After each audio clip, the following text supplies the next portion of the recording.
All right. So, hi everyone. It gives me a great pleasure to welcome you to today's event on young people, online privacy, and age verification. My name is Betty, and my pronouns are she and her, and I am a research officer at the Young and Resilient Research Centre, Western Sydney University.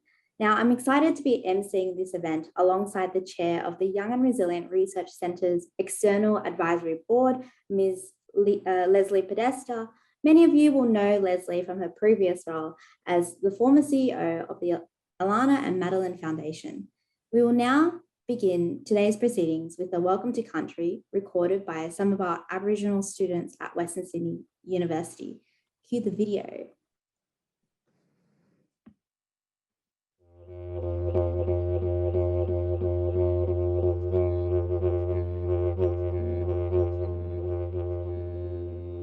My name's Matilda Harry. And I'm Luke Hodge, and we are both proud Aboriginal staff and students here at Western Sydney University.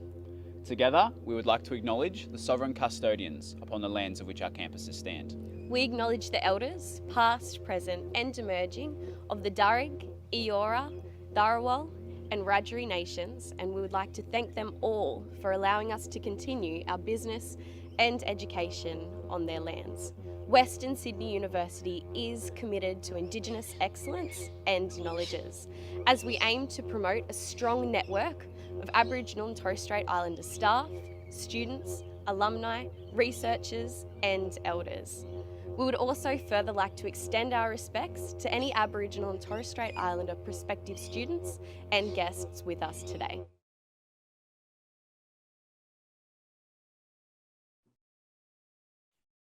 Welcome to our esteemed guests, and thank you to all of you, including the many young people who are joining us today, for being part of this important discussion.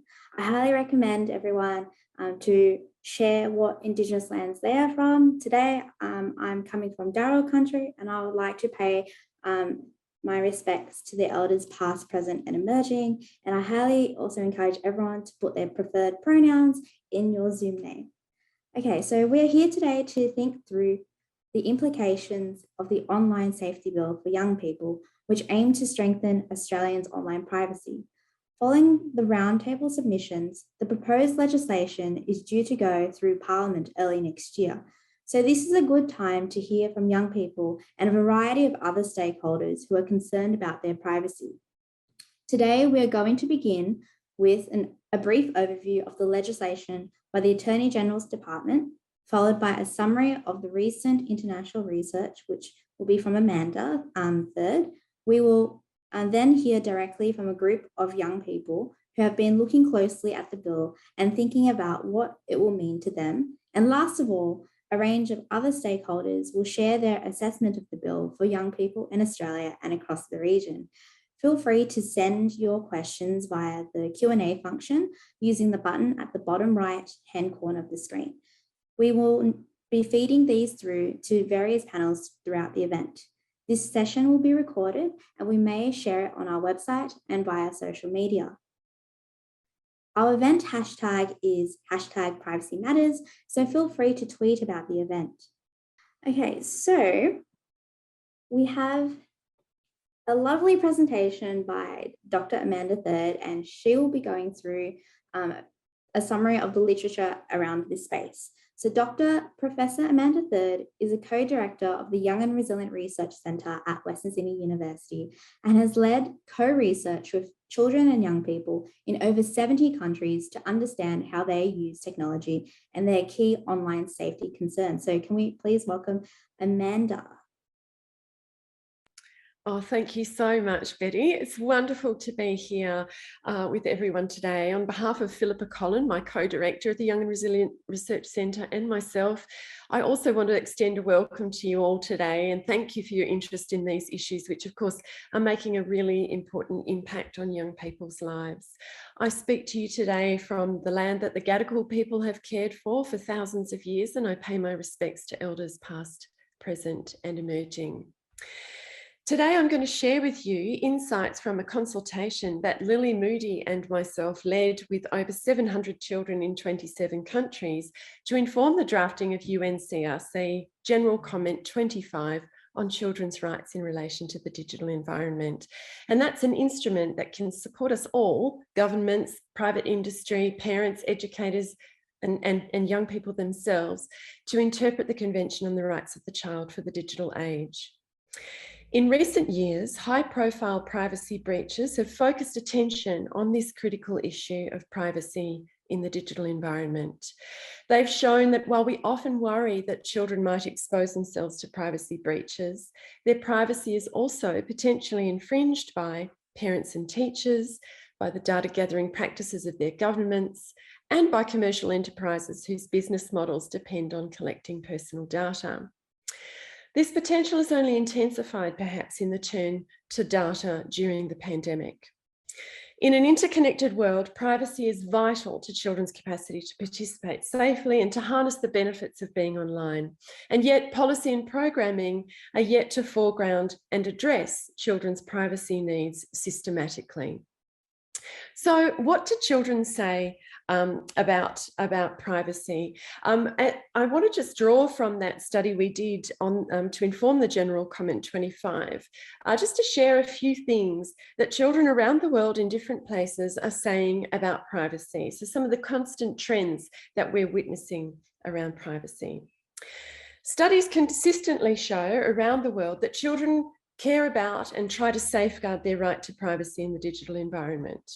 The vast majority of children who participated in the General Comment consultation consider the right to privacy to be critical in the digital age. Significantly, though, the vast majority believe that their privacy is under threat due to digital technologies. Children generally recognise that the personal data that they share in social and other interactions online can be used to identify who and where they are, as well as their likes, their dislikes, and the activities in which they participate.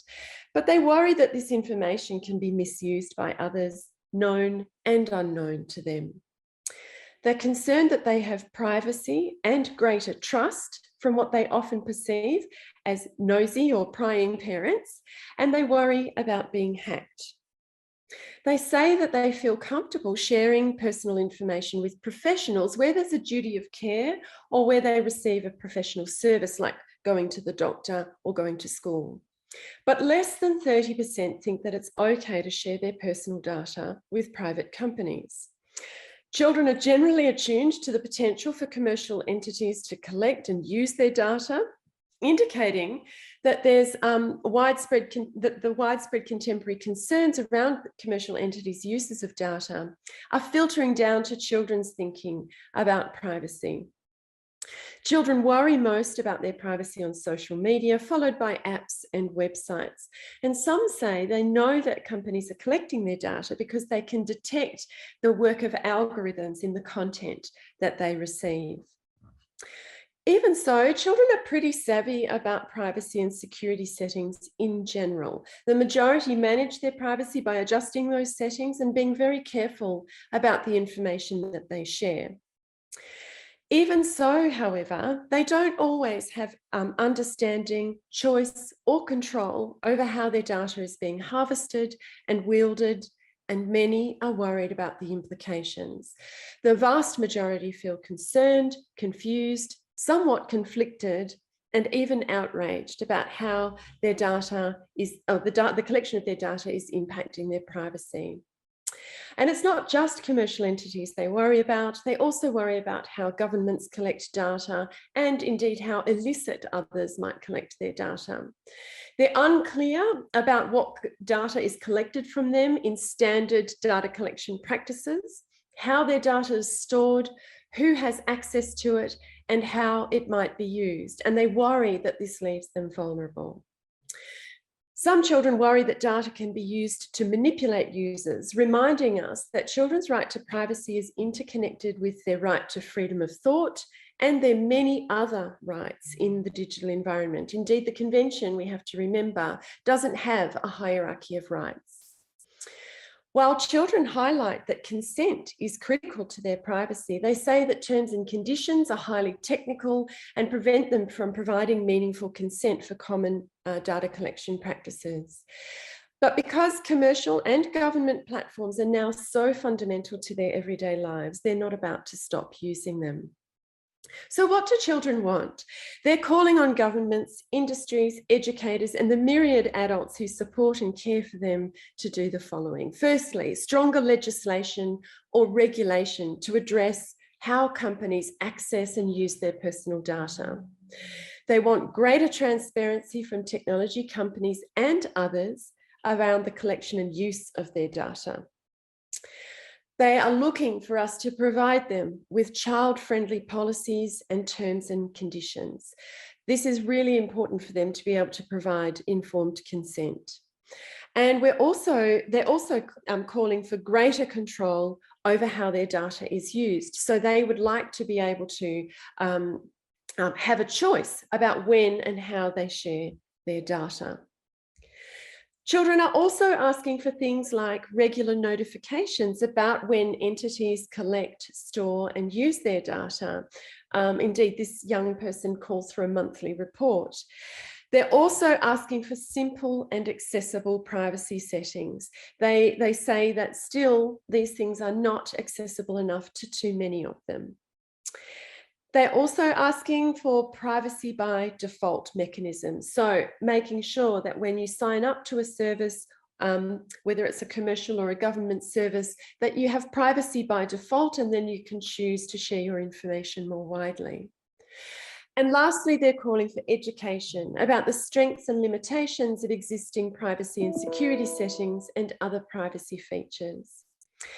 Children want their privacy to be better protected. It's critical that industry and government continue to work together closely to find ways to better protect children's privacy. It's important that we enable families to take responsibility for securing children's privacy, but we also need to ensure that we don't burden them with unreasonable demands and that we support them with good information and systems and processes. We need to ensure that the digital environments that children inhabit are designed with their privacy in mind, whether they're built especially for children or, as is more often the case, they're environments in which both adults and children engage. And we need to ensure that as we try to secure children's privacy, we're careful not to require them to share even more personal data with governments and companies, but to support and empower children to make informed decisions about how they engage with the digital on their own terms. Children want to be given the space to engage with the internet in ways that they find meaningful and to explore the internet with a greater degree of freedom and trust from adults as they grow older. We need to make sure we're giving children and young people every opportunity to explore how digital technology can support their health, education, relationships, civic and political participation, their ecologies, and their futures. As we navigate this critical task, the UN Convention on the Rights of the Child and its accompanying optional protocols and general comments, including the newly minted General Comment 25, provide us with vital evidence-based guidance to support decision-making. Privacy issues are complex and the solutions are not simple. What we need to remember is that rights-based approaches don't provide us with straightforward solutions. Rather, they provide us with a way of working meaningfully with the complexity of competing demands. They remind us that while privacy is important, so too are the children's many other rights, their right to participate, to express themselves, to learn via digital environments. Rights-based approaches teach us to hold the whole picture in our heads and to take conscious, well-considered decisions that weigh the pros and cons carefully. Of course, privacy is inevitably political, but we need to be careful that we don't turn our children into political footballs. As we work to secure children's privacy, we need to resist the temptation to abstract the idea of the child and to think concretely about real children, including our most vulnerable young Australians. They're not voices, they're complex assemblages of identities, experiences, relationships, ideas, hopes, dreams, fears, aspirations. We need to create genuine space for our children to contribute authentically to this debate. We need to listen carefully and to work with them to determine what constitutes their best interests. It's only by doing so that we can make decisions that will protect and enable our children in equal measure. Thanks again for joining us today, and over to you, Betty. Thanks, Amanda. That was fantastic. Now, here comes the exciting part. So we know that this proposed legislation will significantly affect young people. So we held an online workshop with 8 young people last Thursday with the help of the Attorney General's Department, who briefed us on the bill and answered our questions to explore how will it impact our privacy, safety, and digital engagement. So today I would like to welcome our 3 young people who will be speaking on the panel and will be sharing with everyone their ideas, concerns, and aspirations from the workshop. So please meet our first young person, Emil Johnson. He is a French New Zealander residing in the Netherlands. He's 19 and studies maths, physics, and philosophy. He's deeply interested in how global digital infrastructures reshape our societies and the psychology of human-computer interaction. Next, we have Lisa Trung, who just finished her Masters of Clinical Optometry at UNSW. She's deeply interested in equity for healthcare and clinical outreach. By association, she hopes that digital technologies will provide more secure access to more healthcare and research in the future. Lastly, we have Dipti Matthew, who is in her final year of a science and arts degree at UNSW, majoring in biotechnology and politics. Due to her interest in advocacy, the bill represents a starting point for improving safety and inclusivity in the digital world. So can I please welcome the 3 young people to the panel? All right, thanks everyone for coming today. I'm going to ask a series of questions that will explore the positive and negative impacts of the bill. So firstly, Emil, I would like to ask you, what does the right to privacy mean in the age of digital technology for you? What are the challenges that currently exist in terms of protecting people's privacy online? Thank you so much for having me. So I think protecting people's privacy online is really important, and I'm really happy about the bill because it takes a step in that direction. I also think it's not so obvious these days why privacy matters so much online, and this in itself is a problem because, well, there are people who, like, some people care more about privacy than others, and you can have some people saying like, well, some people care a lot about privacy and some are more like, what does it do if social media companies know lots about me? And I used to be a bit like that a few years ago, but I changed my mind on a few of these things because I learned a lot in the past few years. So I think in general, there needs to be a sort of paradigm shift in the way people think about privacy online in general. So I tried to boil it down to roughly 3 main points. I think first we need to kind of reassess how trustworthy private tech companies are, because I think the status quo is that everyone considers them to be, like trustworthy in the sense that we can just, accept terms and conditions without reading them and stuff like that. But I think, I think we should rethink that, because in general, the disclosure of private information, well, in normal settings usually happens always within a relation of trust. So like, for example, if you're telling a doctor or a psychologist, a lawyer about very personal things that you don't want everyone to know, there's this background of trust that, you assume that that person is not gonna do bad things with that personal information.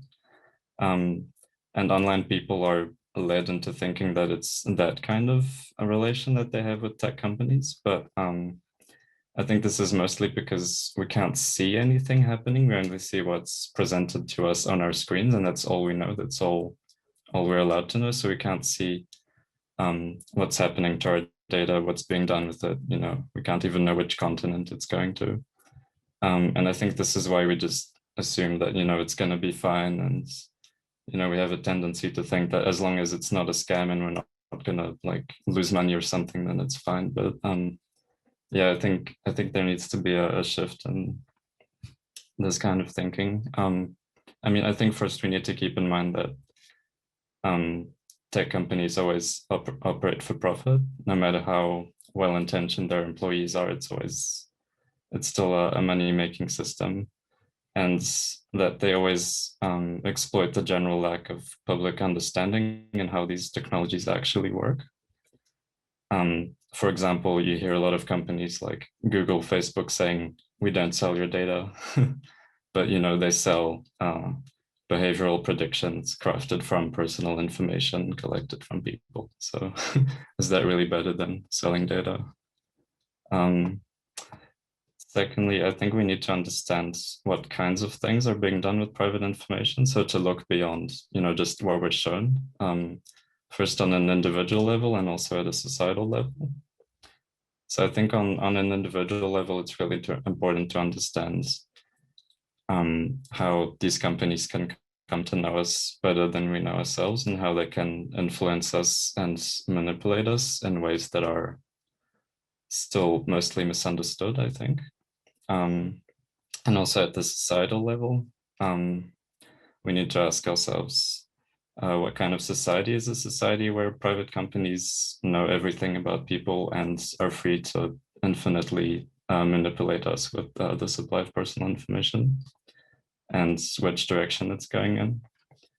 So I think I would say in general, there should be a shift from privacy for privacy's sake to privacy as a barrier against exponential asymmetric power. What I mean by that is that there's an asymmetric power between the tech companies and the users because they know so much more than we do. So we're constantly in the dark, and it's also exponential because of how fast the technology is evolving and how quickly new problems are being created, and how they're being created faster than we can come up with solutions. And I think thirdly, we need to investigate the ways in which the public discourse of tech leaders has in a way made us lose our bearings in terms of values and concerns, especially in terms of privacy. And how, I mean, this shapes public opinion and public conversation on these topics. For example, in 2010, which was already a while ago, Mark Zuckerberg declared at an event that privacy is no longer a social norm. So this is a kind of prescriptive speech that's veiled as descriptive, as in he's pretending to describe something, but he's really saying, I wish privacy wasn't a social norm and you should all think that way. And yeah, he said people have gotten really comfortable not only sharing more information and different kinds, but more openly and with more people. And so this is like, in a way, it's true that he's partly describing something, but he's not really saying why that's happening. He's not saying that this is because of the way everything is framed by the tech companies.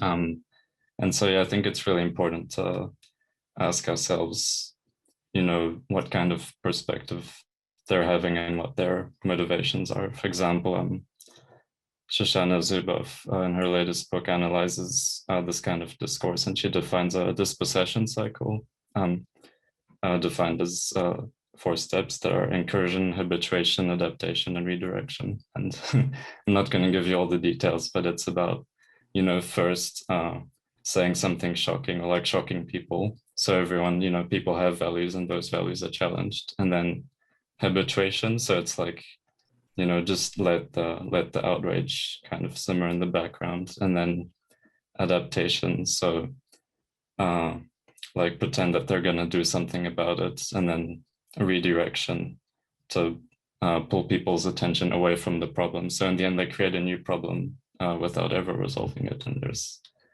this kind of constant cycle. Thanks, Emil. Yep. That was fantastic. Well done. I really liked how you pulled out, especially ideas about trust and power relations between companies and individuals.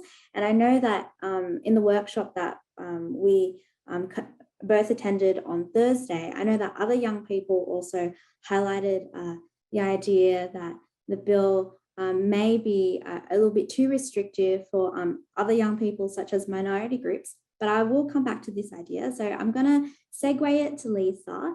So Lisa, the bill requires obtaining parental or guardian express consent. What are the implications for young people in terms of this? Thanks for having me, everyone. And thanks, Betty. So in terms of my question, I think this is a step back from sort of privacy laws and more into sort of a personal stance on the young people that this would affect. So I think the bill would have a much more indirect impact on our young people's relationship with their parents and guardians. So I think it's really important that we don't overlook this aspect. Sorry. So having a look at the bill, it predominantly targets 13 to 16-year-olds. So as a lot of us can probably remember at either one point in our lives, as siblings, or even a child's life, these years really are not the most cooperative. So at this stage of life, a young person's psyche is beginning to become a little bit more independent, more explorative, some even say rebellious. So consent from a mature authority is good for the safety of our young people, but then adding another layer or adding another barrier for our young people to have to cross with their parents or guardian figure, it could add some resentment towards the situation.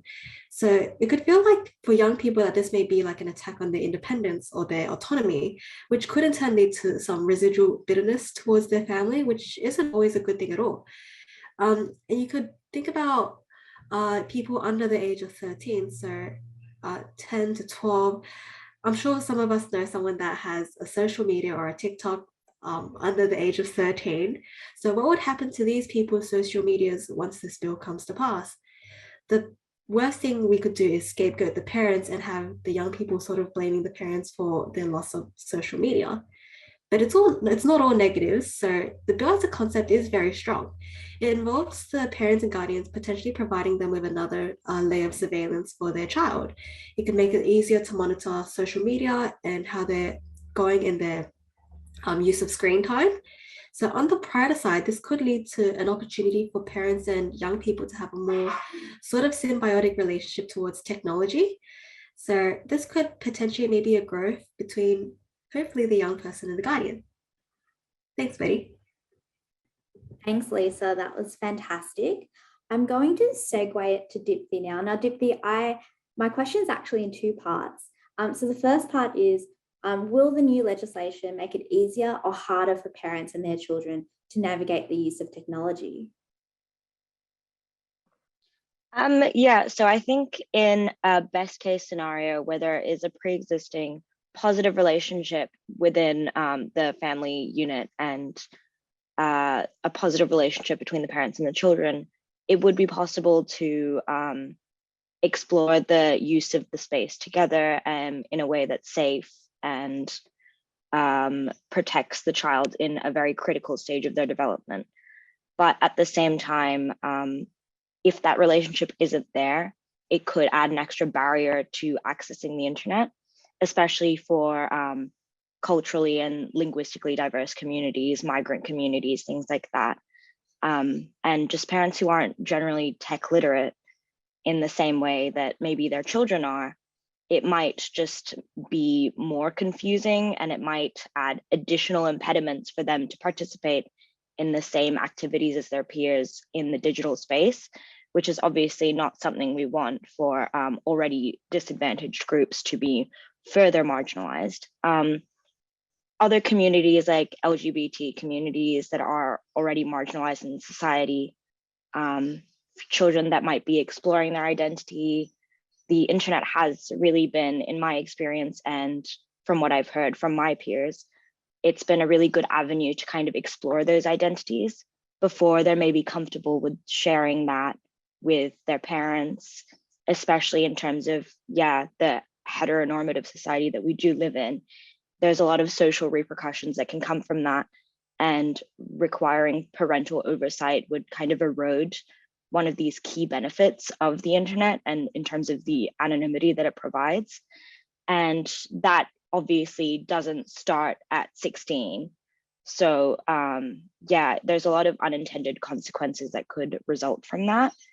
I think it's necessary to add additional education for parents, as well as just adding more restrictions so it doesn't kind of reinforce existing fears surrounding the internet. Older generations, a lot of the time, don't really understand what is going on the internet, and it can lead to a sort of fear and wanting to kind of shield their children from that. And it kind of has manifested recently in a lot of associations that are not necessarily borne out in the evidence, and oversimplifications, like things like recently we've heard about video games causing violence, when there's a lot of different factors that go into that. So adding an overly restrictive framework could exacerbate that, really. Thanks, Dipti. And I know you touched upon this a little bit in your response, but do you think the bill will feed into or challenge adults' existing ideas about whether it's good for young people to use technology? Yeah, so I think the additional hurdles to the internet they run the risk of exacerbating the fear without providing the positive aspects, or maybe improving their understanding of what is going on in the digital space. Yeah, it just needs to be really well thought out so it doesn't additionally burden these communities that aren't already that don't already have the kind of advantages that other people might have in their digital use. Thanks, Divya. That was fantastic. I'm going back to Emil. So we know that the bill aims to protect young people, but it might also encourage them to provide their identity documents and other data to private companies. Now, I know that you touched upon this, Emil, but how do we get the balance right? Yeah, I think the question of age verification is quite interesting, especially since all over the world, in theory, there is age verification in the sense that children under 13 are not allowed to use social media. But well, in practice, these laws are ignored and bypassed, and there are a lot of kids under 13 on social media. So it would be interesting if, if Australia is the first country that has a law that actually works when it comes to age verification. Yeah, so the answer to the question depends a lot on how the online privacy codes are actually made, because in the bill currently it's a bit, I guess, open to interpretation, because it says that social media companies have to basically try their best or do what they can to verify age, which is a bit vague. So I guess there's a range of possibilities of what that can mean. But yeah, I think first, the code has to ensure that it's effective. Otherwise, it's just, adding an extra law that doesn't really change the current situation. And I was also thinking that even if children do have to end up sending like photos of their ID to, I don't know, YouTube or Facebook and so on, I think it would be still worth it, in the sense that I don't think it would be good that social media companies have those things, but at the same time, well, they already know everything about everyone. So like, like if you're on Facebook, you post photos of yourself in your profile, you send photos of yourself in Messenger. Facebook already has photos of you, like they don't really need your ID. They probably know your age or gender. They can probably even guess your height. So in the end, in terms of additional information provided, it doesn't make that much of a difference, I think. And so if you compare that to the trade-off, which is that if the code is effective, children, well, under 13 actually don't spend, I don't know, like those 2 years between 11 and 13 on social media. And I think that that benefit is huge compared to the small cost of sending a bit of extra information that they already have, especially since, yeah, between 11 and 13, yeah, I think kids can really be exposed to a lot of things that, well, can influence them in bad ways. Yeah. Because in a sense, they're vulnerable. And I just wanted to add one thing if I have time. Yeah, sorry. Yeah, just quickly. Right. And yeah, I was just thinking that ideally the government could set up some kind of platform on which people can link their ID to an email address, and then they just have to do that and then give the email address to the social media company, which can ask the government platform if the email address indeed corresponds to someone who's of the required age, and then there would be no extra information sent to the social media company, but it would still be efficient. Thanks, Emil. That's great. And Lisa and Dipti, do you have anything to add in regards to this idea of age verification?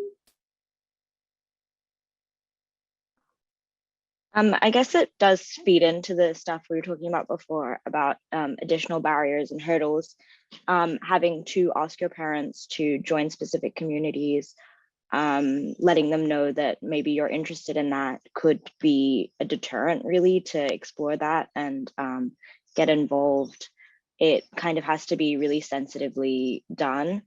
There are ways that young people can get around that, obviously, especially considering they are more tech literate than their parents. So yeah, it's a really complex issue, and I feel like it needs to be considered very thoroughly. Thanks, Dipti. And Lisa, do you have anything to add in regards to age verification? Yep, I think Emil and Deepthi have covered everything really well. I would agree with Deepti's point about how our kids are really, really smart. So if they want to get around age verification or another barrier of red tape, they probably will find a way around it. So I think it's important to consider how we can best safeguard our young people. Thanks, Lisa. So to conclude this youth panel, what I want everyone to do is say in one sentence, what is your key takeaway you would like the audience to know today?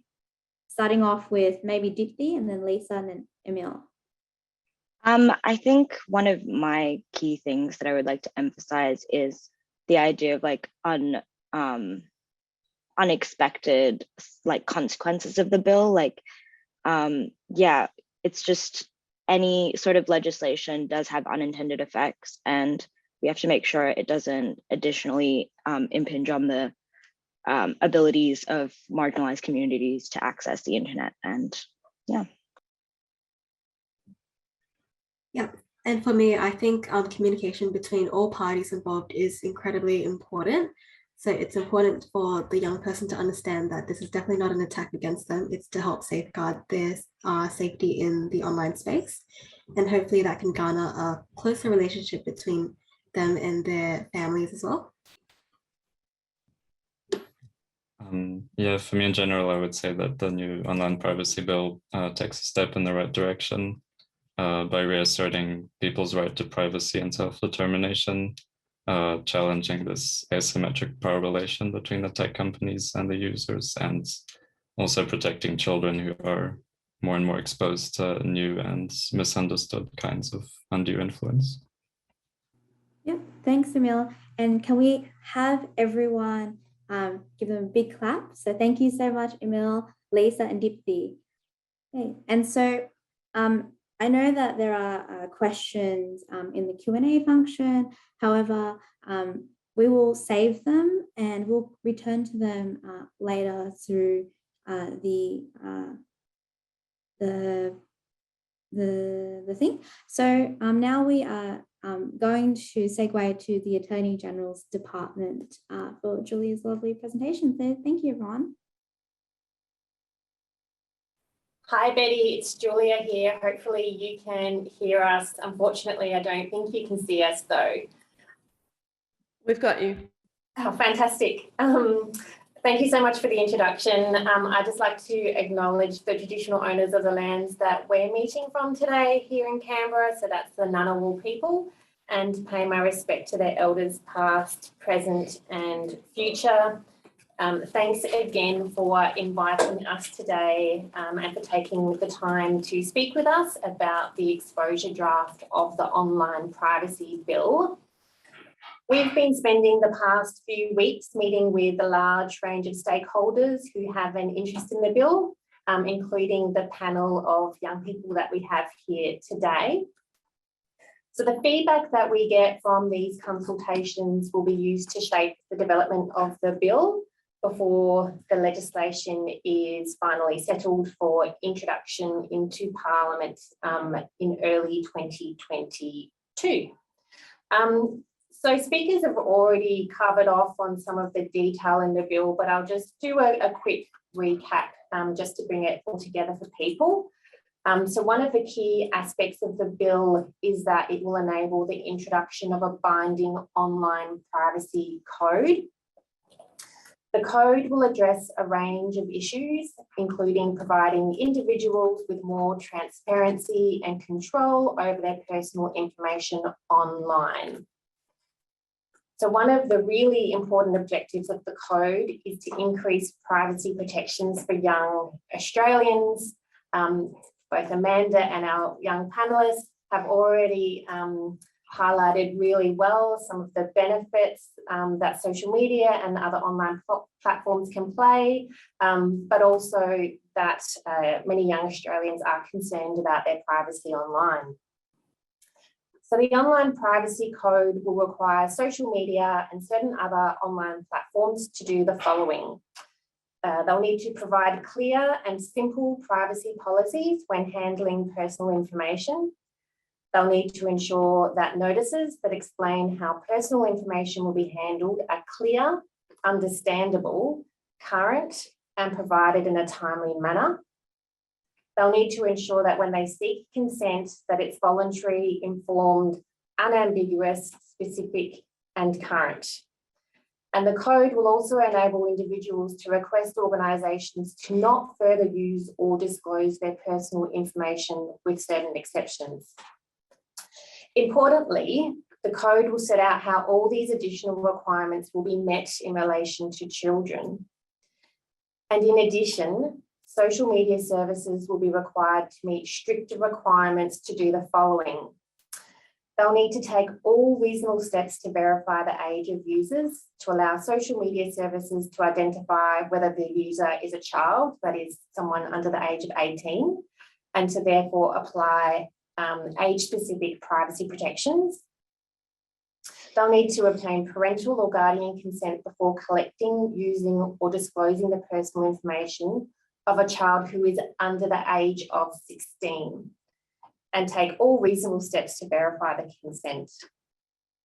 Importantly, they'll need to ensure that the collection, use, or disclosure of a child's personal information is fair and reasonable in the circumstances, with the best interests of the child being the primary consideration when determining what is fair and reasonable. So we acknowledge that this is a complex but really important area of reform.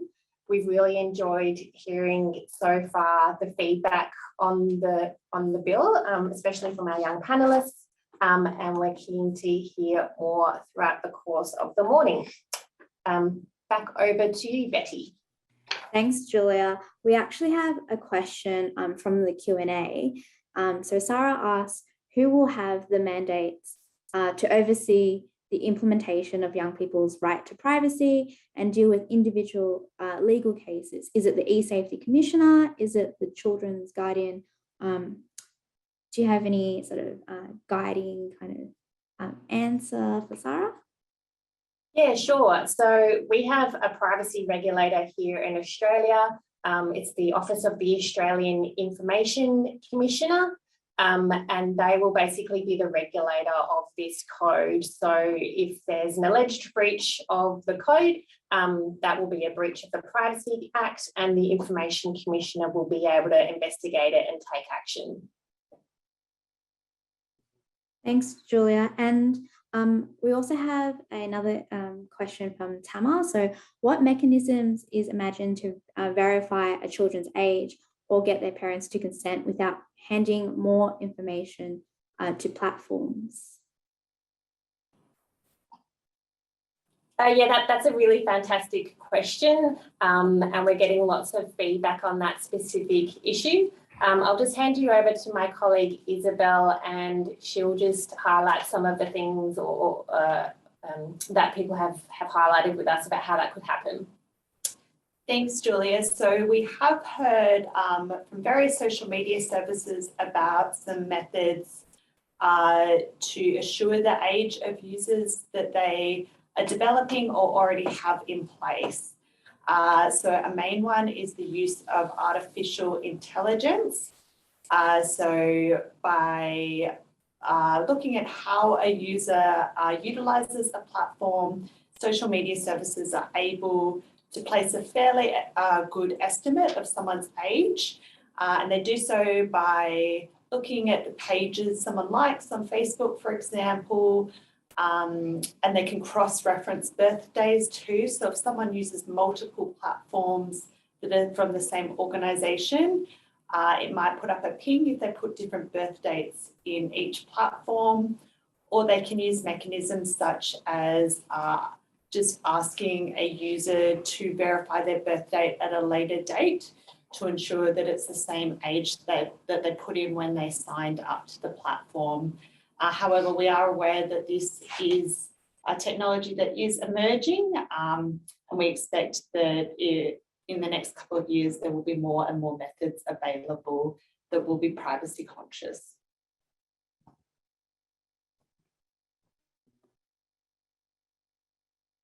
Thanks, Isabel and Julia, for that. I will now segue it to Leslie, and she will be going through the stakeholder panel. So thank you, and over to Leslie. Thank you, Betty, and thank you everyone for the work we've heard today.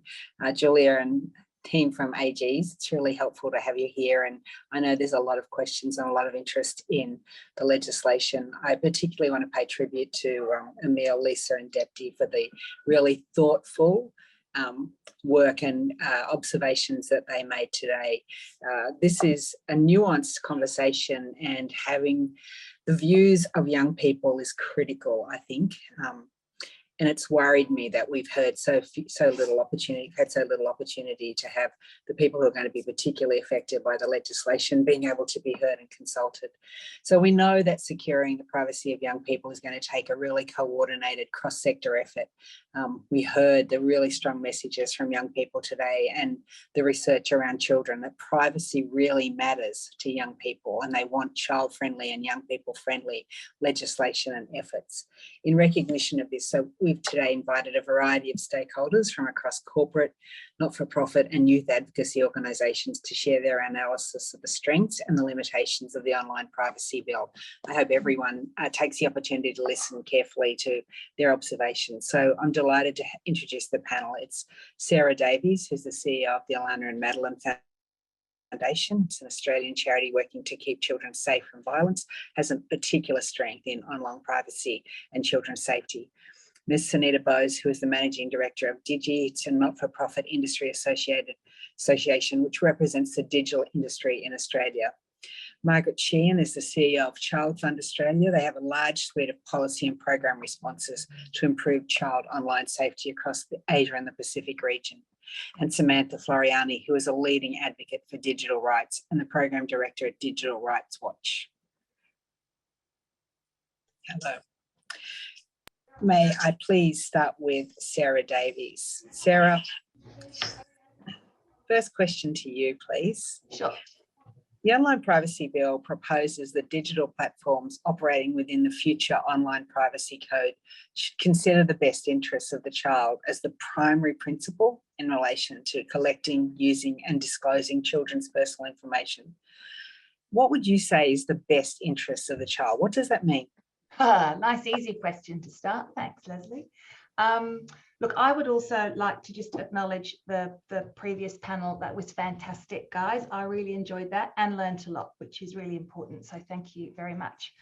I think in terms of what does it mean, as a starting point, we have to refer, I think, to the United Nations Convention on the Rights of the Child. And I know Amanda's already talked about this, but general comments 14 and 25 in particular. So, you know, the best interests of children should be assessed and taken into account as the primary consideration in all actions that affect children in both public and private spheres. And this includes all actions regarding the provision, the regulation, the design, the management, and the use of digital technologies. So if if that's your starting North Star, your compass about what the best interest of the child means, it then gets complex because, or more complex, because how it is then applied is not a one size fits all. So, you know, we've just had quite an interesting discussion with the panel about age verification. And I think, you know, there is a difference between age assurance and age verification. So age assurance is what the AG's office have just described in, you know, the use of AI to kind of predict and interpret and distill age assumptions from other data. Age verification is a technical process, you know, that generally deploys kind of hard verification mechanisms. And so you wouldn't use age verification where age assurance is more appropriate, and you wouldn't use age assurance where age verification is more appropriate. So the best interest of the child have actually got to look, I think, at each of the implementation of or consequences around how that is deployed. And to do that, we have to have an online environment that ensures care, protection, and safety of the child is paramount, non-discriminatory and respectful of children's dignity, enables children to express their own views and to be listened to by decision makers, and then have regards to all of children's rights. So their rights to health, education, play, cultural life, protection from illegal or arbitrary interference in their privacy. And so decision makers have to balance all these different factors, including the conflicting interests of different children and different young people and different circumstances. I think what we would say at this point, though, is that we believe that the commercial interests of digital platforms should never, ever outweigh children's rights to privacy. And clearly hope that this online code will facilitate the digital platforms to assess how they handle personal data that affects children's ability to enjoy their rights, and really accessible, easy to understand and fast means to address any concerns. So one of the things we were interested in is observing the age appropriate design code in the UK, which we actually think is pretty good. And the code sets out the steps that digital platforms take to help protect digital children's privacy. And I think we could learn a bit from that here. In particular, they include the sort of following 4 undertakings from digital platforms. 1, collect and retain only the minimum personal data necessary to provide the elements of the digital platform in which the child is actively and knowingly engaged. So no blurring, no subtle extension, no gentle slipping over into other categories. 2nd, providing the highest privacy settings by default as a non-negotiable starting point, and not disclosing children's data, and to Emil's point, behavioural predictive analytics to third parties, unless there's a really compelling reason to do so that is actually in the best interest of the child itself. Thirdly, and we've heard a lot about this, providing really prominent, accessible tools to help children understand and quickly report concerns. And then fourthly, if parental controls are provided, giving proper information to children about the parental controls and clearly signalling to children when parental controls are being used and what they look like. So I think at the Ilana and Madeline Foundation, you know, one of our key priorities is keeping children safe and strong, and that is to enable positive digital citizens. So I also think in terms of best interests of the child, it is that they are respected as equal digital citizens. I just want to quickly jump to a couple of things that Dipthi said, because Dipthi, I loved bringing awareness to those unintended consequences, because I actually think that's where we find most of our nasty, gnarly problems. It's not done by design. It's not done intentionally. It is not really understanding the ripple effects through different lenses of what some of these decisions mean. So, you know, moves to protect children's privacy shouldn't result in greater commercial collection of children's data, but nor should they result in children being excluded from opportunities that benefit their learning or their well-being or social connectedness. So, you know, whether that's access to language, digital inclusion, like a whole heap of other things that could create unintended disengagement or disadvantage, you know, by furthering the privacy controls, I suppose. I might leave it there, but like, Thank this you. is a minefield.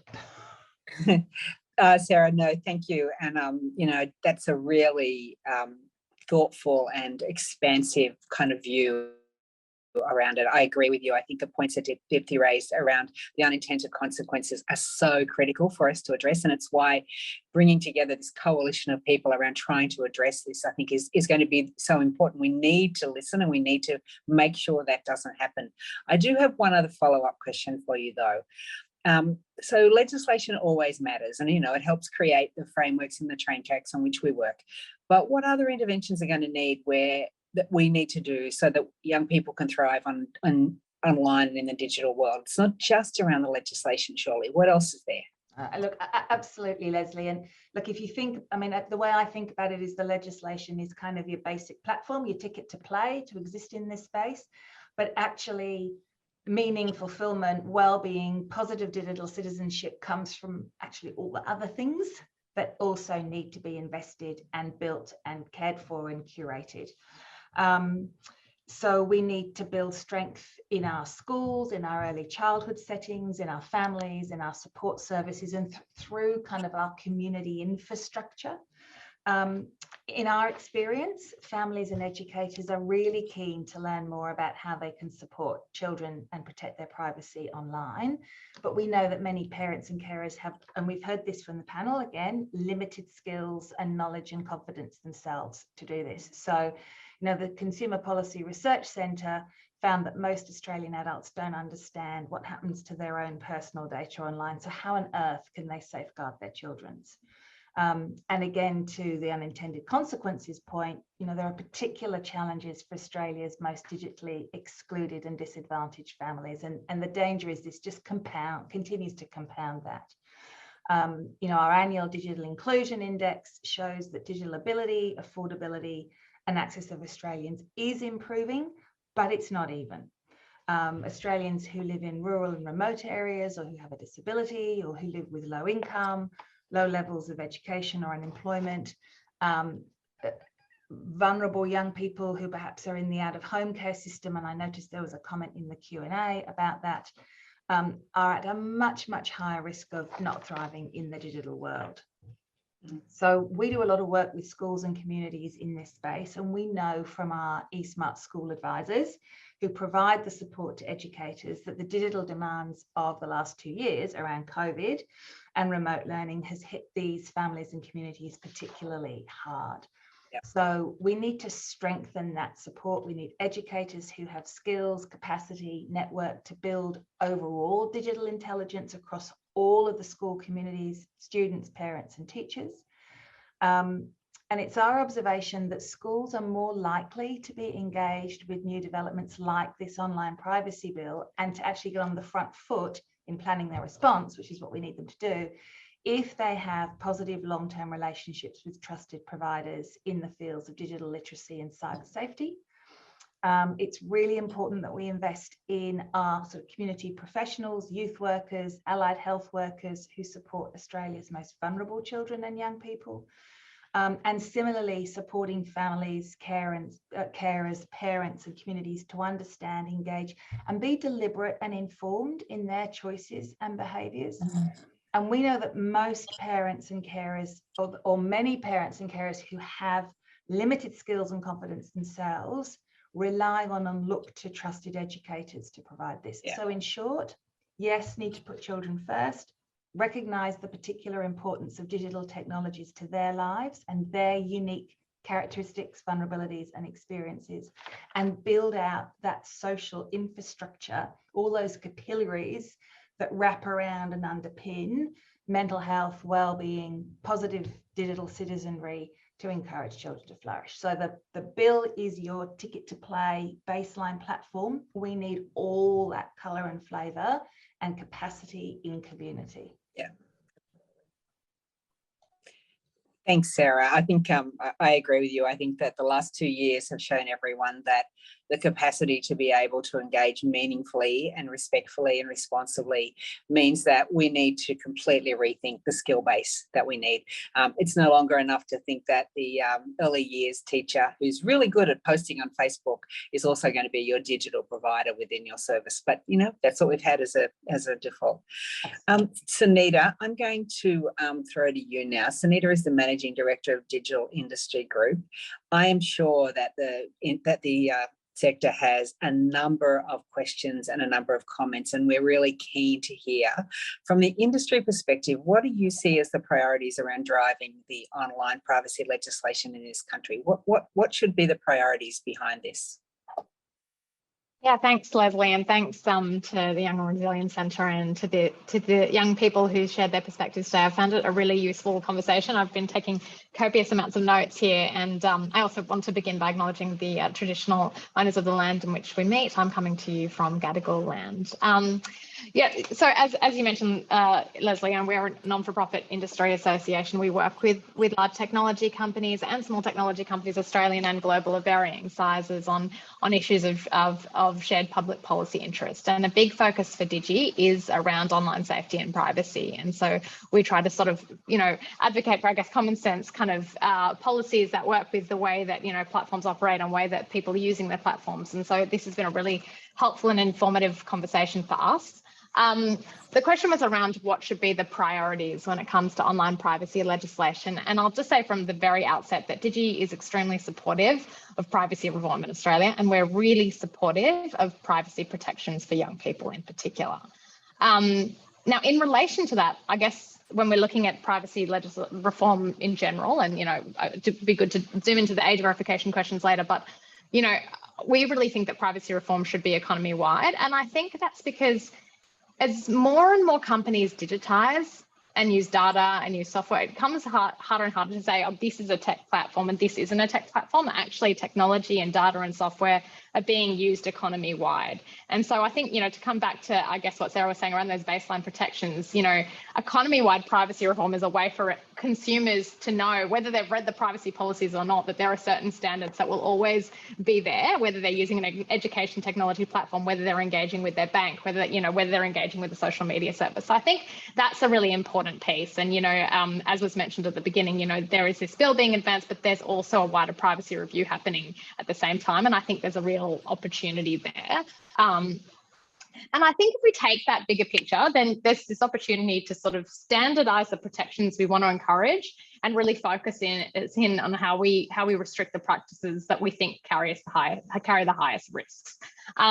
Look, I recognize that digital first social media platforms and large online platforms are often in the spotlight when it comes to questions of data privacy. They're often the companies that we focus in on these conversations, and rightly so. They should be held to a high level of public scrutiny, given how much they are a part of our lives. And I also acknowledge that there's an issue with trust there too. And this is something that the industry has been very aware of for a long time. Has been working really hard and investing in this space. And I would argue that as a result of their technical expertise in questions of privacy and cybersecurity and this public scrutiny, that they've actually done quite a lot of investment in this area, and that there is an opportunity as we have this conversation and as we look economy-wide to standardize some of those things, which include things like the right to erasure. You can go to a large technology platform and ask to have all of your data deleted or to have them provide all of that data to you. There are privacy settings that, where people can make choices, and they are, many people talked about strict privacy settings for young people. And from where I sit, I see that, we know that not everybody reads privacy policies. And so companies have experimented a lot with different types of privacy communications and notifications. And, that's a very evolving space. And they've got, internal systems of cross-functionally where different teams review products, before they're launched. And, cybersecurity as well, which I think cybersecurity is I often think of cybersecurity and privacy as two sides of the one coin. So there's been a lot of innovation in this space. And I would say that that's not true of every single company economy-wide that uses personal data. So again, I think there's an opportunity here with the privacy reform to make sure that there is that baseline, understanding. There's also kind of restrictions on some of the higher risk practices, some of the things that we've talked about today, the collection of sensitive data and the collection of children's data as well. well. So yeah, if the review is successful, I think we can give consumers that baseline expectation of choice and control when it comes to their privacy. And I think the other kind of principle to inform privacy reform is just to take a global picture. You know, websites are global, and like a big consideration here is interoperability. It's a very hard word to say, but basically means that making sure that the laws and you know, systems that you have in place, you know, in one country work with another. And so GDPR, for those who aren't familiar with it, this is the privacy reform that was introduced in the EU in May of 2018. You know, has kind of become that global standard, and you know, it has like lots of protections for consumers. Some of the examples that I just raised there around, you know, the right to erasure, for example. But you know, it also gives data controllers a limited set of lawful bases with which they can process data. And so as we sort of look at Australia and what our privacy regime looks like, I think we need to look at those global systems, and where there are departures in Australia, when they need to be, I suppose, evidence informed about what's specifically different in Australia that necessitates those departures from you know, the emerging global standards. So follow-up question then, you've obviously seen the draft legislation. What's been the reaction of industry to the proposed legislation so far? And do you see any particular challenges within Australia around being able to implement this bill? Yeah, I'll focus in on two, and with a strong caveat at the outset that there are lots of things in the bill that we support when it comes to the protection of minors' data, and again that we want to see economy-wide. Just sort of harking back to my point earlier, you know, we fully support the intention of the bill to protect the privacy of minors online and to safeguard them from harm. And we agree that there should be specific protections for minors expanded upon within Australia's Privacy Act. So with that, and to turn to your question around the implementation challenges, I should actually say that Digi is working on some related work in relation to the protection of minors under the Online Safety Act. Sometimes it's hard to actually separate questions of privacy from safety from cybersecurity. These issues all sort of tend to blur, but in terms of legislation, there is an Online Safety Act, and that does require the registration of codes next year. The first codes need to be registered in July of next year, and these are focused around the removal of child sexual exploitation material and addressing the exposure of minors to age inappropriate content. And so we're developing that with Communications Alliance, who I believe are also on the call, and a steering group of other industry associations, and working really closely with the E-Safety Commissioner on that. And Digi has also, actually, I should mention, has developed the Australian Code of Practice on Mis and Disinformation. So I mentioned this because we've got some experience when it comes to these sorts of industry codes.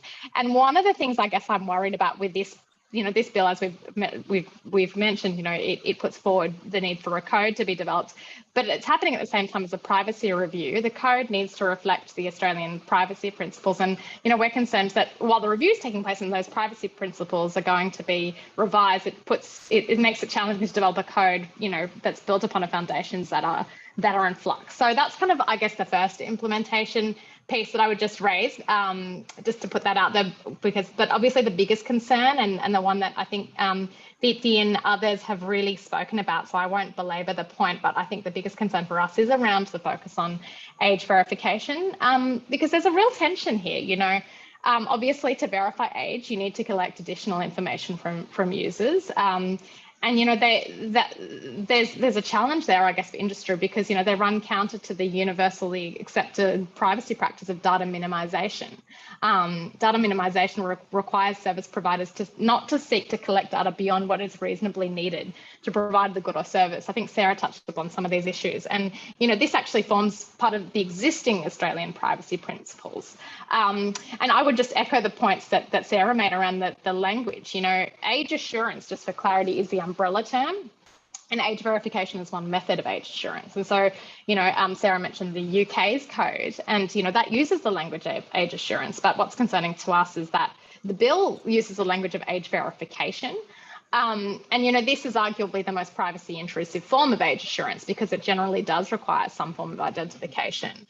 And I think that privacy intrusion is multiplied by that parental guardian expressed consent. And I think, you know, the young people kind of talked about the sort of unintended consequences of that when there are different kind of relationships. But even the practical consideration, I think about this, you know, as a parent, I've got two kids who don't have the same last name as me. And so I was just thinking about, if this bill is enforceable, how would that work? Like, how would I verify that I'm indeed their mother? So I think there's a spectrum of age assurance methods, and all of them have different privacy risks. All of them require a level of information collection. I think at one point there was the idea entertained about government ID identification, and that's certainly, an option. But I guess I would put going back to the research that was presented earlier, whether young people have the similar trust in government as they do in digital platforms. There's a bit of a trust deficit all around that we've got to sort of understand, and as we move forward with whatever solution. So, I'll just acknowledge that obviously self-declaration is the most common method of age assurance used by industry, and obviously that optimizes for data minimization, but at the risk of accuracy, right? And young people are clever, and Thanks, Anita. yeah. So yeah, look, that's I'll just wrap up by sort of saying, we've got to explore these issues in depth. I think this conversation has been a starting point of that. And when this bill was first introduced in March 2019, it didn't foreshadow the age verification piece. That was a bit of a surprise when it was introduced, when the draft was released in October. And so I think we need to have more conversations like this. And I will say that the Office of the E-Safety Commissioner has a process to discuss these issues in more depth. And I hope we can dive into Australians and young people's and parents' propensity to provide this additional information in more depth before sort of rushing to legislate this at the beginning of next year. So I'll leave it at that. Sorry if I've spoken in a minute, but hopefully that gives you something to think about. It absolutely does. And I think, I think every panelist has raised this so far.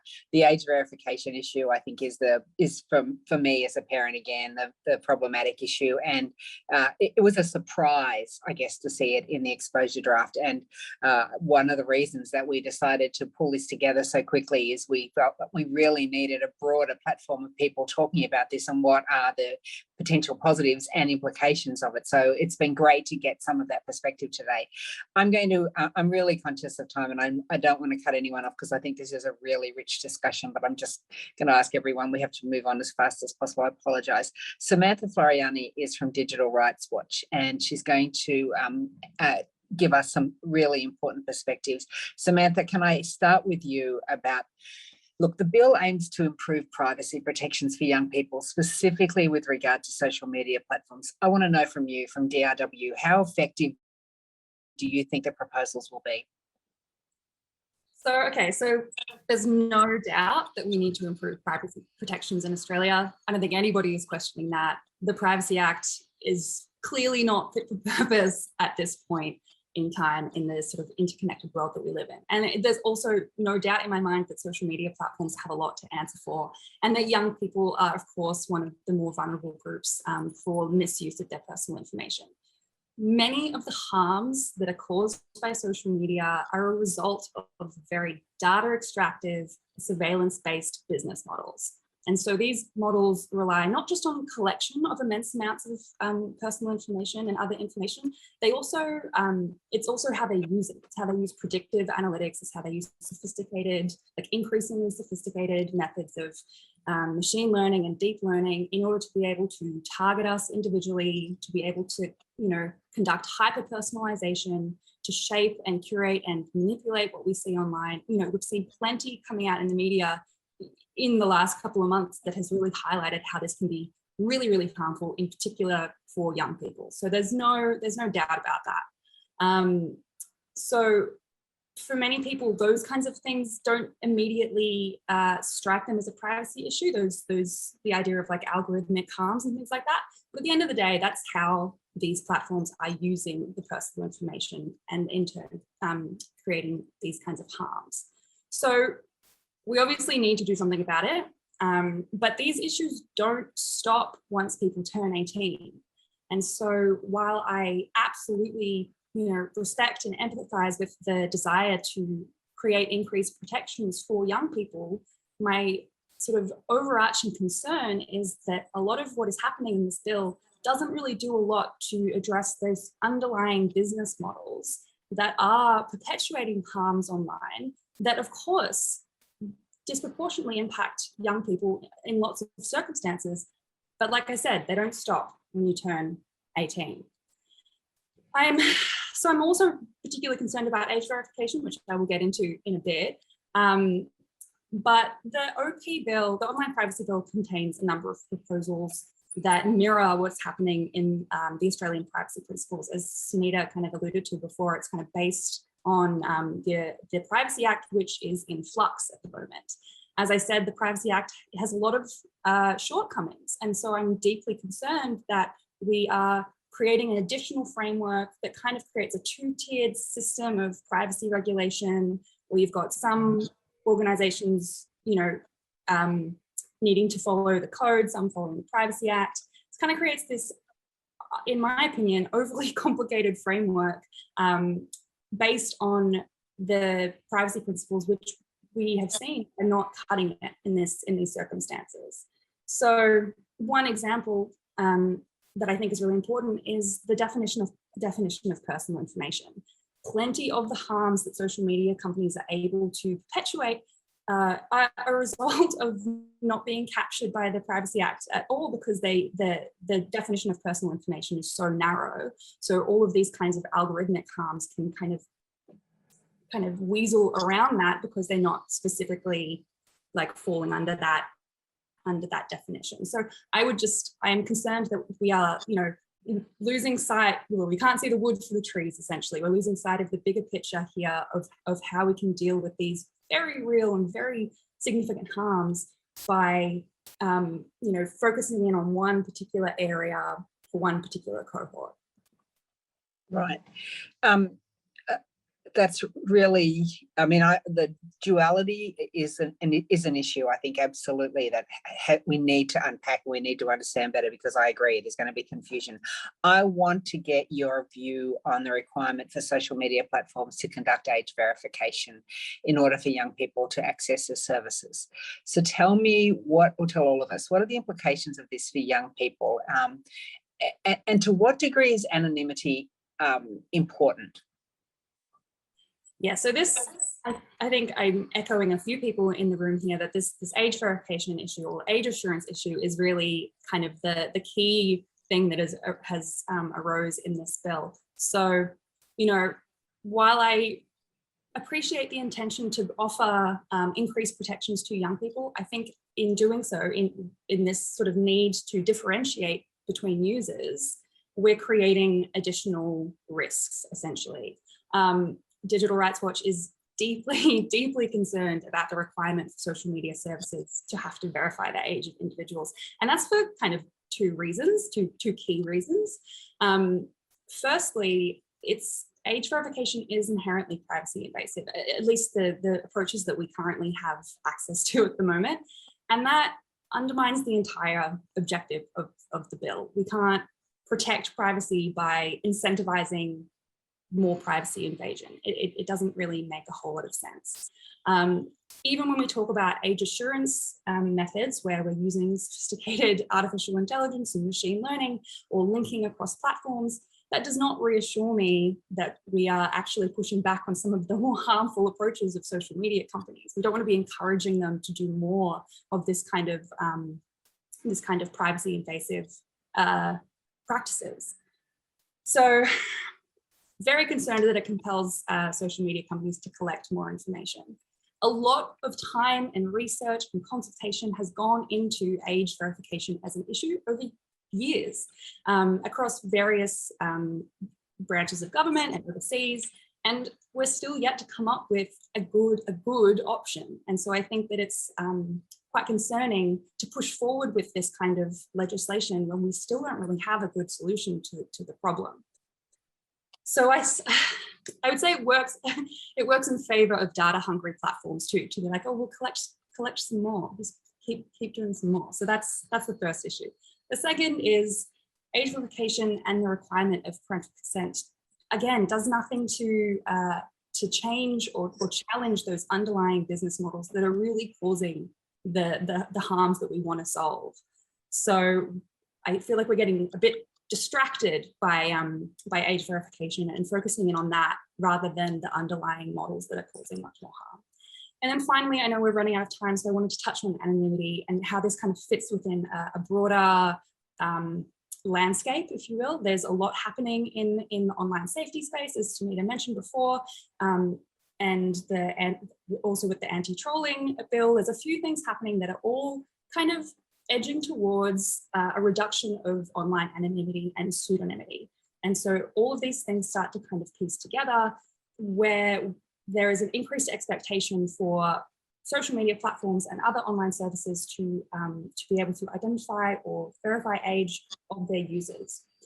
And what this raises some significant concerns, because undermining online anonymity can cause all kinds of issues. There's been a lot of talk about how, you know, there's this real framing of anonymity as a bad thing. Like, people only use anonymity to do awful things, to harass, to bully, to defame people online. But we also need to realize that online anonymity can be really, really important for people's safety, people's well-being. And, you know, when we think about young people in particular, the ability to explore identity, to be able to live a rich online life, which is increasingly part of modern life, to be able to be online without having all of that tied to a fixed identity that is logged and tracked and retained for however long it's kept. Like, I'm not that much older than some of the young panelists, and I benefited so much from the ability to be online and to be able to do that in a way that wasn't tied to me as Samantha Floriani. Growing up as a young queer person in a rural town with family that wasn't particularly sympathetic to that, and a town in general that wasn't particularly sympathetic to that, being able to find community online and be able to experience that was like fundamental to my development and my well-being and my mental health. And so I have very, very significant concerns about taking that away from young people. And then finally, my very last point is that anonymity is really essential to bigger picture issues of democracy and political speech and how we hold people accountable. And so when we're talking about how can we protect and how can we look after our young people, I would also want to emphasize, what world are we creating for them to grow into? Like, is it going to be one that has created a system where we've undermined our ability to interact in a really robust political democracy? Because that would be, you know, that sounds dramatic, but that would be terrible. So I'll leave it there. Thank you, Sam.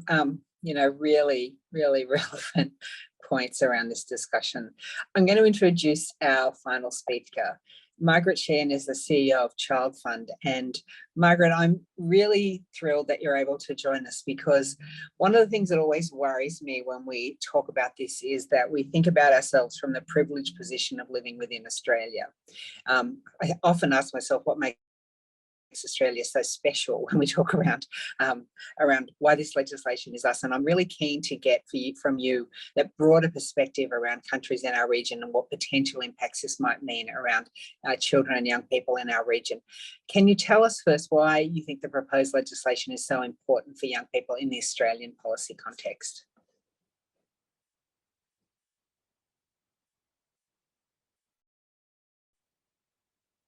Margaret, you're on mute.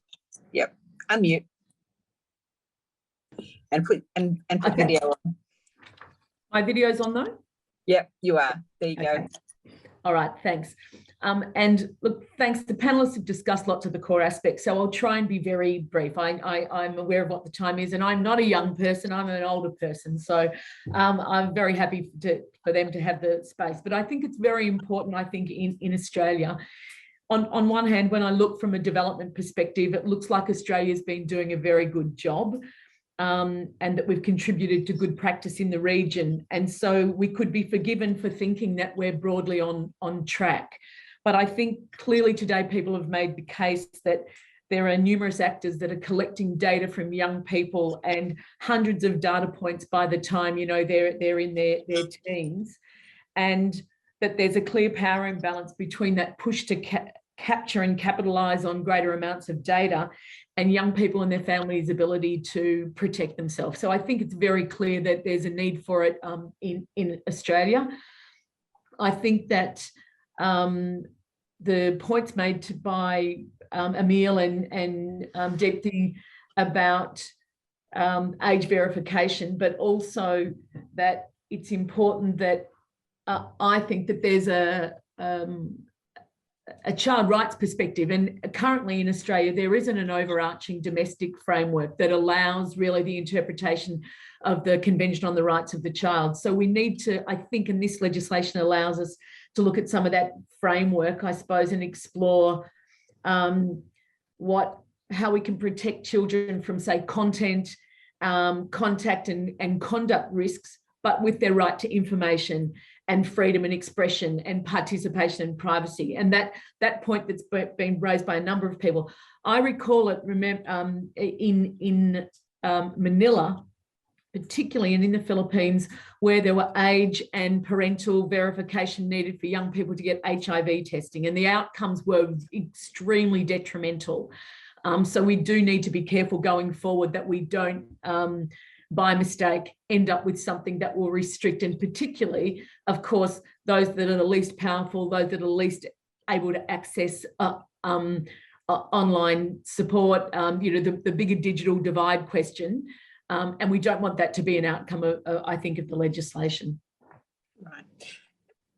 Is there anything that you think that we need to think about or take away in regards to implications of this legislation for the work that we do within the region? Absolutely. I think, and I did mention, the digital divide. And so while we talk about in Australia that, and it's very important legislation, but I think UNICEF's data shows that 2/3 of the world's population under 25 do not have access, in 2020 did not have access to the internet, right? However, at the same time, in the region, there's an exponential growth of young people who are coming online for the first time, and they're coming on kind of unprotected. So we certainly need to use that rights framework, but also that digital literacy and being a good kind of, digital citizen, and try and look at ways to do that. And so Child Fund, one of the things we've been doing is developing this digitised learning program that now, hopefully, when it's piloted, and we'd love to share it, but so that young people can go online and actually look at this and try and teach themselves skills. There's a version for parents so that they can understand how young people can be protected. So there's two things. Of course, I think that moving forward, we need to make sure that the policy frameworks that are developed do, I think, set up clear frameworks and protect young people, yet at the same time that we give them the opportunity to protect themselves. It's both of those. So for me, particularly, if we can get a framework that sets some of those things in place, we can share it. Australia's been a leader. You could imagine in some places, PNG and others, the amount of work that would be needed to be done to set up some of these processes that have already happened here are really extensive, to educate police, teachers, health systems, etc. But at least by having this framework in place, I believe that Australia has a major contribution to make to a number of the countries in our region, and particularly, I think, that work in the Pacific. So it's potentially very useful. Thank you, Margaret. Look, thank you to all the panellists. I'm going to just ask all of the people who've been presenters, if we can just allow them online. Can we have the hosts do that?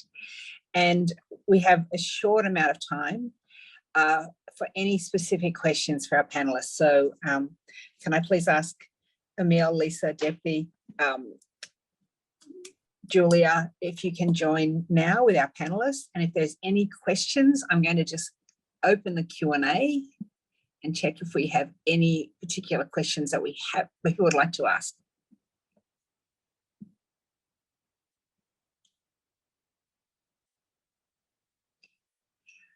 Are there concerns on the impact of young people who are receiving child protection services? There are over 50,000 young people engaged in these services, whether under a protective order or in out-of-home care. Can I potentially ask Julia to address this question, please? That issue hasn't been raised with us so far, Leslie, but it's something that we're happy to give some further thought to. Thank you. Anyone else on the panel like to comment about children in out-of-home care? Any particular implications for them? Leslie, look, I wouldn't mind, only because all the evidence and data to date shows this conflation of risk and vulnerability for that cohort. And you know, coming back to kind of mainstream design, not understanding the implications in acutely vulnerable cohorts that don't fit the mainstream picture, I think is a huge risk. So I think it is a point really well made, and it is a population we often don't think about and forget, and particularly from a rights-based framework, we don't, I think we're not deliberate in designing systems that meet the needs of that cohort of children and young people. So I don't have an answer, but we need one, and I think it's a point really well made. Thank you. The next question that I have is, the digital space has been thriving for a long time, and it's taken a long time for legislation to keep up. How do you think the law will account for changes in technology? Will it be able to be flexible enough?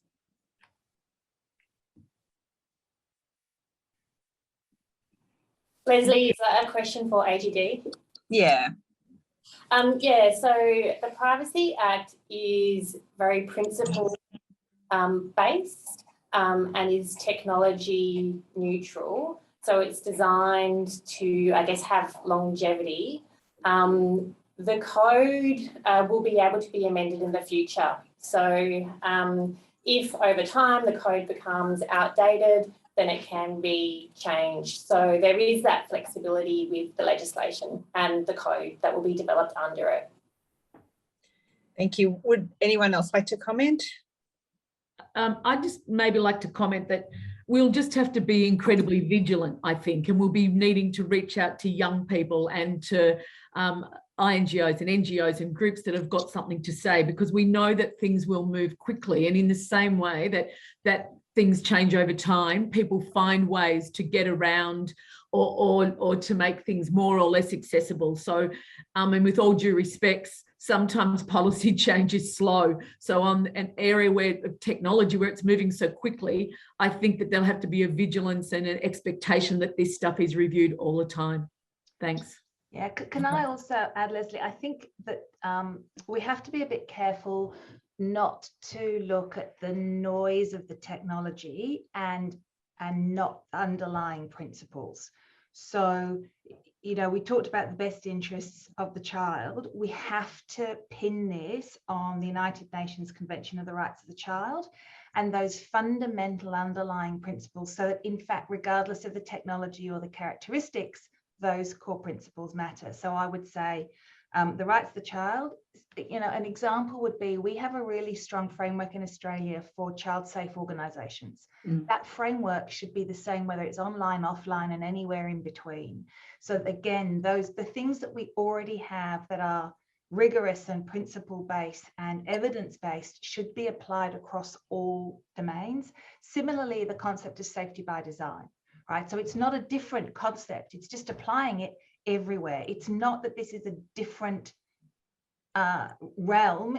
These principles should be universal. And I also think, I mean, we've heard from some young people today, but just want to echo what Margaret said about prioritising and preferencing the views of children and young people, not just their voices, but actually their views.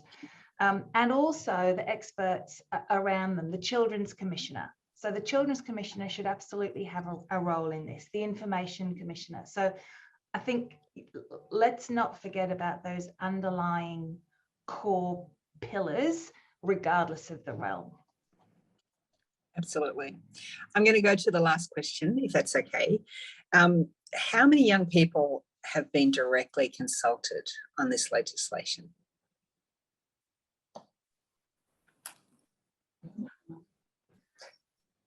Sorry, I don't have a number for you, Leslie. We have been consulting through Amanda and her team, and we also have been talking with the Children's Commissioner, and there's also an event in the works with Reset Australia, hopefully for January next year. So that's been the extent of our consultations to date. This was a question that was posed on the Q&A, so it wasn't a Leslie question, I was just relaying it.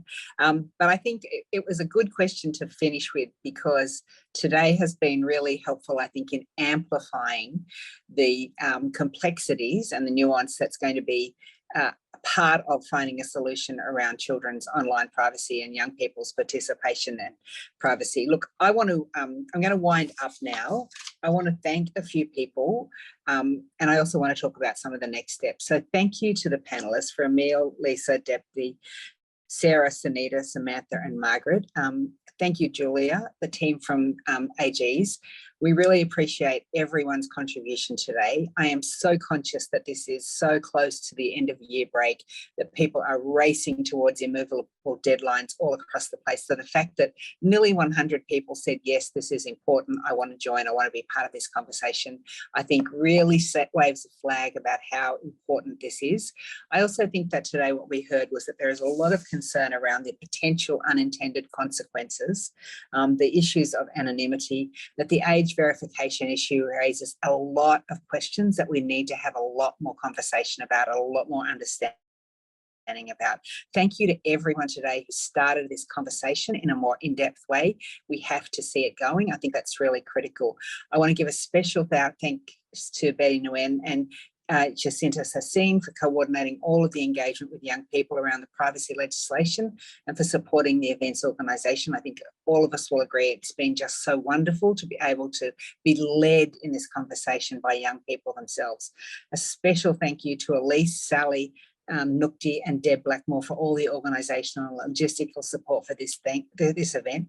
A very big thank you to all of the young people who gave their time and their thought and their insight into this process. It really has been a privilege and an honour to hear your views presented today in such a thoughtful way, being able to contribute to this debate where it doesn't feel tokenistic. And I don't know if you're someone my age, but we used to have this terrible event where we would see a young person on the stage and, you know, we've done the young person. It doesn't feel like that at all. And I think that is really critical. This is about real engagement.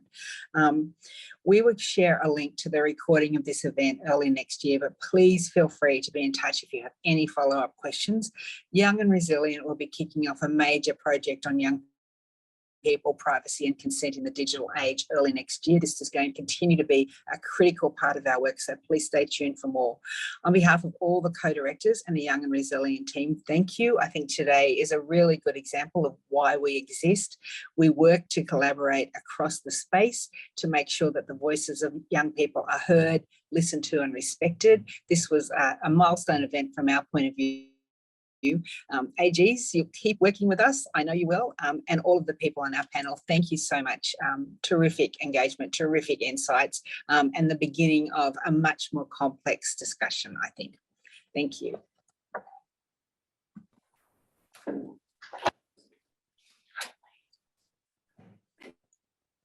Alrighty, we can sign off. Appreciate it, everyone. Thanks so much, everyone, for joining us. Merry Christmas, everyone. Happy holidays. Thank you. Thank you. Thank you, Bye. everyone. Great discussion. Bye. Thank you.